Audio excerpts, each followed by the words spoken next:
यहाँ जो जगह है, यहाँ समथिंग 3 फीट की जगह अरुण उइके के जो परिवार है, उनके बुजुर्गों ने यहाँ पर 3 फीट जगह छोड़ी। लेकिन यहाँ कारण क्या हुआ है, 3 फीट जगह को इन्होंने नज़रअंदाज करते हुए उस जगह के अंदर घुस के इन्होंने मकान बनाया है। जब इस चीज़ की सूचना तमाम पुलिस अधिकारी और यहाँ के जो नायब तहसीलदार मैडम है उन तक पहुँचा दिया गया। लेकिन आप जानकर आश्चर्य होंगे कि पिछला 27/4 जो 2021 का मामला है, पिछले 2 महीने हो चुके हैं। 2 महीने में भी एक आदिवासी परिवार को न्याय नहीं मिलना, यह अति निंदनीय है। और सेकंड चीज़ हम आपको बता दें, यहाँ पर ये जो ज़मीन है सर्वप्रथम उद्देश्य भोई की थी। उद्देश्य भोई के बाद एक प्रधान परिवार ने इस ज़मीन पे कब्जा किया। उसके बाद इस ज़मीन में प्रधान परिवार के बाद साहू परिवार यहाँ पर रह रहा है। अब अगली बात यह है कि यहाँ इसकी शिकायत जो घोड़ो अरुण उइके यहाँ आदिवासी भाई है उसने ग्राम पंचायत में की। तो ग्राम पंचायत में जो सरपंच महोदय है वो बीमार थे, इस वजह से तीन बार नहीं आए। जब सब कुछ बोलने के बावजूद भी, सब कुछ समझाने के बावजूद भी, यहाँ के सचिव को बताने के बावजूद भी, गांव के तमाम जो मुखिया होते हैं उनको जानकारी देने के बावजूद भी इस व्यक्ति को जो है किसी प्रकार का न्याय नहीं मिला। जब इन्होंने यहाँ के पंच से ये बात कही तो यहाँ पंच साफ ये कह रही है, बोले कि साहू परिवार है, उनने यहाँ पर हमारी बात को नहीं माने। ग्राम पंचायत के खिलाफ एक साहू परिवार गया, ग्राम पंचायत ने उसका कुछ नहीं किया। लेकिन अब अगली बात, यहाँ तहसीलदार मैडम आती है अमरवाड़ा से, और वो मैडम शुरू में बोलती है कि हाँ अगर इन्होंने आपकी 3 फीट अंदर ज़मीन लिया तो ये स्वेच्छा से अपना मकान तोड़ेंगे। लेकिन कारण क्या हुआ, उसके जस्ट बाद तहसीलदार मैडम क्या बोल रही है कि ये जो मकान है उसके लिए आपको समझौता करना पड़ेगा। अब बताइए, एक आदिवासी व्यक्ति इतना कुछ किया। और एक चीज़ और, एक सूचना और मिली है हमारे सामने, जब साहू परिवार है, साहू परिवार के जो सोनू साहू, इनका जो बड़ा लड़का है जिनकी उम्र 25 साल है, उन्होंने इनको एक धमकी और दी है कि कोई कुछ भी उखाड़ ले, हमारा कोई कुछ नहीं उखाड़ सकते। तो सर्वप्रथम आप ये बताइए कि एक आदिवासी व्यक्ति, वो आदिवासी जिसको भारतीय संविधान में तमाम प्रकार के विशेष अधिकार दिए गए हैं, इतने विशेष अधिकार रहने के बावजूद भी क्या कोई गैर आदिवासी एट्रोसिटी एक्ट 1889 के रहते हुए भी इस प्रकार की धमकी दे सकता है? आप तमाम लोगों को समझ में ये बात आ चुकी होगी कि जब एट्रोसिटी एक्ट 1889 एक आदिवासी की सुरक्षा के लिए भारतीय संविधान में बनाया गया है, फिर कैसे एक गैर आदिवासी व्यक्ति इस प्रकार के अभद्र शब्द कि कोई कुछ नहीं उखाड़ सकता ये बोल सकते हैं? और हमने यहाँ पर देखा, यहाँ के हमारे सचिव महोदय है, सचिव ने भी, अरुण साहू जिनका नाम है, इन्होंने भी कहा कि साहू परिवार ने यहाँ पंचायत की बात नहीं मानी है। तो हम ये आग्रह करते हैं, हमने इस बात की सूचना छिंदवाड़ा के एडिशनल एसपी संजीव कुमार उइके जी को दिया, और साथ में अभी रिसेंटली मेरी बात हुई है एसपी साहब से। सेकंड, हमने अभी बात किया मस्कोले सर जो अमरवाड़ा में है, उनसे भी हमने इस बारे में संपर्क किया, और उसके बाद हमें एसडीओपी साहब का भी फ़ोन आया। सबको हमने इस बात की सूचना दे दिया। उन्होंने इस बात की जो है आगे की कार्रवाई करने के लिए बोले। हम संवैधानिक रूप से कार्रवाई की मांग करते हैं, और जल्द से जल्द हमारे जो उइके परिवार, जो आदिवासी परिवार है, उसको न्याय मिले।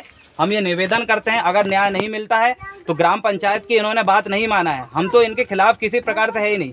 हम संविधान को मानने वाले लोग हैं, और संविधान के बाबा साहब अम्बेडकर को हम मानने वाले लोग हैं। हम ये चाहते हैं कि संविधान के अंतर्गत हमें न्याय मिले। अगर हमें न्याय नहीं मिलता है तो स्वाभाविक सी बात है, पूरा आदिवासी समाज आके यहाँ से 3 फीट जगह कैसे निकालना है वो ये बात अच्छी तरीके से जानता है। यहाँ पर इतने सारे लोग हमारे सामने मौजूद है।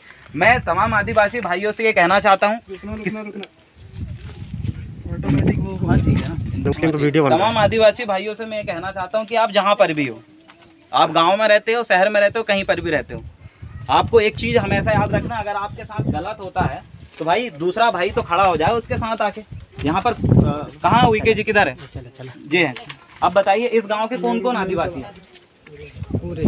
है ना, पूरा मोहल्ला यार भाई। बिल्कुल। अब मेरे को ये बताइए, आपके इस व्यक्ति के साथ ये गलत हुआ, ये आपको भी पता है, हुआ है ना? अब पिछले 2 महीने से ये न्याय की मांग कर रहा है। अब क्या 3 फीट जमीन के लिए ये बार पेशी में जाए, न्यायालय जाए, और उसके लिए 2 गुना रकम चुका है? भाई इन सब के लफड़े हमें पढ़ना नहीं है। ग्राम पंचायत फैसला नहीं कर पा रही है तो सामाजिक स्तर पर फैसला करना पड़ेगा कि नहीं? तो फिर हम तो संविधान के दायरे में बात कर रहे हैं ना। गुंडागिर्दी तो हम करने वाले लोग है ही नहीं, क्योंकि संविधान जब हमारे साथ है तो हम संविधान के खिलाफ क्यों जाए? और दूसरी चीज़, मेरा ये मानना, कहीं पर भी किसी के भी साथ गलत होता है, आपको डरने की बिल्कुल ज़रूरत नहीं है। भाई आदिवासी हो, एट्रोसिटी एक्ट 1889, ST/SC एक्ट 1889 आपके साथ है। आदिवासियों को कोई गैर आदिवासी गाली भी नहीं बक सकता, अपशब्द भी नहीं बोल सकता, कॉलर में हाथ भी नहीं लगा सकता, आपको मार भी नहीं सकता। जब इतना विशेष अधिकार आपको मिला, यही विशेष अधिकार कोई दूसरा व्यक्ति को मिल जाए ना, वो तो पूरे गांव में राज करे, लेकिन आपको इतना बड़ा विशेष अधिकार मिलने के बाद भी अगर आप डर रहे हो, अगर ये यहाँ पर मकान बना रहे थे तो एक दिन में थोड़ी ना मकान तैयार हुआ है, तुरंत एक घंटे में तैयार हो गया था, नहीं हुआ ना, टाइम लगा होगा ना भाई। ये जब नींव खड़ा कर रहे थे तो तुम सबको आके बोलना चाहिए ना भाई 3 फीट की जगह तो छोड़ दो, हम आपके घर नहीं छीन रहे हैं, हम आपको कुछ गलत नहीं बोल रहे हैं, हम तो सिर्फ इतना ये मांग कर रहे हैं कि हमें सिर्फ 3 फीट जगह दे दो जिससे हमारी आवागमन की सुविधा हो जाए। हम कुछ गलत बोल रहे थे क्या? आप कुछ गलत बोल रहे थे क्या? फर्स्ट में जब पुलिस वाले आए थे ना जी, तो उन्होंने यही समझाए थे कि जगह छोड़ना पड़ता है। इतनी सीधी मांग, कोई मैटर है ही नहीं, हम छोड़ना चाहिए ना। वो मेरे तरफ भी चिपका दिए इन्होंने, ये गलत बात। मैंने पुलिस वालों को दिखाया। जी, कोई साथ नहीं देता इन मोहल्ले वाले, ये भाई बंद लोग है ना, एक कोई नहीं बोलता। जब मैं एससी हूँ जी, मैं बोलता हूँ। नहीं हम आप स्वास्थ्य बात एट्रोसिटी एक्ट आपके और हमारे लिए सेम है। आप मेरे तरफ चल के देखो, देखिए ना, मैंने उस दिन मैडम को बताया, देख लो इनने मकान कैसा फैला है। चलो जितेंद्र फिर से चालू दाल लपेटी बात कर देता। और आज के हिसाब से वो सरपंच कहाँ रहता है यार जब चुनाव हो जाता है? बिल्कुल बिल्कुल, आप देखिए थोड़ा ठीक देखना, उधर की दीवार लेना जी और इधर की देखना। हाँ, ये देखिए, ये इधर कितना गया था और इधर कितना, ये फैलाया है इसने। इसको मैंने समझाया, पुलिस वालों को बुलाया था, वही पैसा भर दिया है। भाई देखिए लॉकडाउन चल रहा था, हम पानी निकालने बोल रहा हूँ मैं, ये पानी नहीं निकाल रहा, पूरा स्पीड आ रही मेरे घर के।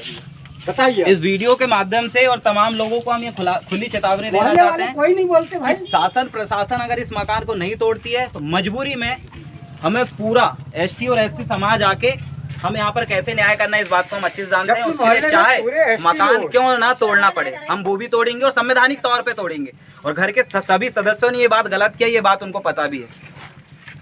अब सोच के देखिए, पानी यार पूरा भाई, पूरा मेरे तरफ, ये सीमेंट मैंने लगाया हूँ। आपका मकान इनसे पहले का है? पहले का है, मेरी जमीन है भाई, पीछे इनका तो कुछ नहीं है। पीछे सोच के देखिए, सरकारी जमीन है, इस प्रकार से गुंडागिर्दी दिखाते हुए अवैध कब्जा करना, ये कोई सहन करेगा क्या भाई? आप पीछे चल के देखो, ये मेड़ जो है ना, जो बड़े बड़े पेड़ इतने मोटे कई जमाने, उनको खोद के वो उसमें क्या है, वो डाल रहा है दीवार। पेड़ भी, हाँ सोच के देखो, एक आदिवासी अगर पेड़ काटता है तो उसके ऊपर वन विभाग 2 करोड़ का जुर्माना लगाता है, और जबकि एक गैर आदिवासी अगर पेड़ काटता है तो उसके ऊपर क्यों नहीं लगाता? भाई हमारे भाइयों के ऊपर एक पेड़ काटने का 2 करोड़ रुपए का जुर्माना लगाया वन विभाग। क्या बोल रहा है? पेड़ काटो, पेड़ खोदो। ये कंजी का पेड़ है, बहुत बड़ा है, कई जमाने का हमारे बाप दादे ने खरीदे ये जमीन। अब ये मेड़ है, इसको मिटा सकते हैं क्या? कोई भी मिटा सकता है, मैं हूँ चाहे आप हो, कोई भी। देखिए, हमने अभी एसडीओपी साहब और टीआई और तहसीलदार से हमने बात किया। जो उइके जो भाई है, कहाँ गया उइके? अरुण भाई, इनके साथ आप कल जाइए। कल उन्होंने एसडीओपी ने और एडिशनल एसपी साहब ने और जो मस्कोले टीआई है अमरवाड़ा को, उसने आप लोगों को बुलाया है। प्रेम से आप उनसे बात करिए, उनका जो भी फैसला हो बढ़िया सुनिए। उसके बाद अगर वो इस घर को नहीं तोड़ते हैं तो हम कैसे संवैधानिक तौर से इस घर को तोड़ेंगे, वो अपन नेक्स्ट कार्रवाई अपनी करेंगे। कानून साहब मैडम ने बोल दी, सामने आई थी, बोली ये तो गलत है, तोड़ना पड़े। तो मैडम है ना, मैडम जैसे अंदर गए सरपंच उन्होंने क्या किया क्या नहीं, भारत नहीं यार, बोले बन तो गई है, वो रहने दो इसी में। आप ये जगह इतनी गई, कौन देगा? सही बात है, ये दीवार डालने से होगा क्या? छत डालने से होगा क्या? हमारी जो जगह गई जी जी, वो दे सकते हैं। सबसे पहली चीज तो ये यहाँ की जो तहसीलदार मैडम है, इनका दोहरा चरित्र है, और हम तो अभी इस मामले को शांत होने के पश्चात ये निवेदन करेंगे कि जो तहसीलदार मैडम है उसको सस्पेंड करें।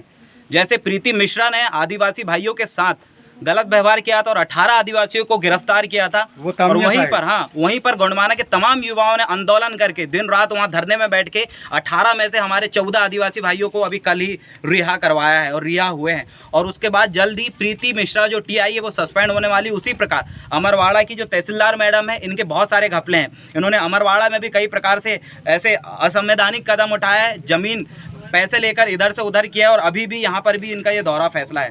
तो हम ये इस मामले की कार्रवाई के साथ, ये घर टूटना चाहिए, प्रशासन से हम मांग करते हैं। अगर नहीं टूटता है तो संवैधानिक तौर पे कैसे हमारे एससी और एसटी के जो दोनों भाई यहाँ पर रहते हैं उनको कैसे न्याय दिलाना है, इस कदम को हम आगामी समय में बताएंगे। हम आज से 1 हफ्ते बाद, और यहाँ पर अभी हम सिर्फ सैकड़ों लोग हैं, 5000 से ज़्यादा हमारे जो आदिवासी भाई हैं, एसटी एससी के 5000 से ज़्यादा यहाँ पर आएंगे। और यहाँ पुलिस प्रशासन से लेकर जो हमारे एसपी और एडिशनल एसपी साहब है, उनके समक्ष हम यहाँ पर कैसे न्याय दिलाना उसकी हम अगली गतिविधि करेंगे। तमाम लोगों से यही निवेदन करना चाहूंगा, कहीं पर भी कोई भी घटना हो छिंदवाड़ा जिले के अंदर, भाई एक दूसरे का साथ दो। आज ये दब गए, आज वो दब गए, इनके साथ सबिहार ग्राम पंचायत के सामने ग्राम पंचायत खुद बोल रही है, यहाँ की ग्राम पंचायत खुद बोल रही है कि ये खुद हमारी बात नहीं मान रहा है। उसके बावजूद भी ऐसे लोगों पे पंचायती तौर पे कार्रवाई होनी चाहिए। मामला ही नहीं था कि वहाँ तक जाए बाहर, जबकि ग्राम पंचायत के पास इतने सारे पावर है, ग्राम सरपंच के पास इतने सारे पावर